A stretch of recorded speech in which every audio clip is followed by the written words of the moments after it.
Mga master, extended ang restructuring program for service loans ng GSIS until May 19 sa taong 2025. Ito po ay isang offer or program ng GSIS na intended para sa mga mayroon pong existing loans sa kanila pero nag-separate na sa serbisyo.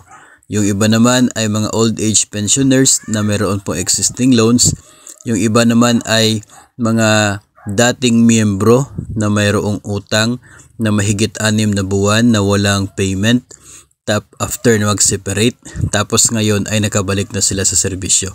So sila po ay eligible sa loan offer na ito ng GSIS na pwede bayaran in full or installment basis ang kanila pong loans nung dati para makondone ang penalties and surcharges.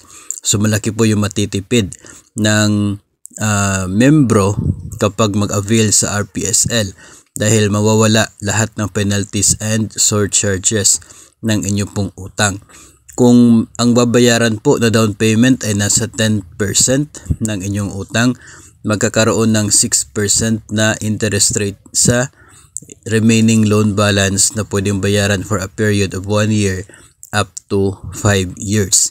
Kung mas malaki po yung down payment ninyo sa inyo pong existing loan, mas maliit po ang magiging remaining balance interest nito monthly, interest annually ng inyong pong loan payable for 5 years. So kapag nag-avail ka sa RPSL, yung dating loan mo na due and demandable na magiging active muli, magiging current yung status niya, tapos mawawala pa yung dapat mo sanang bayaran sa penalty at surcharge.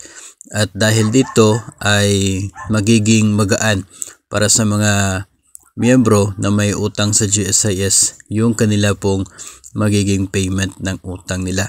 So ito po ay extended until May 19, 2025.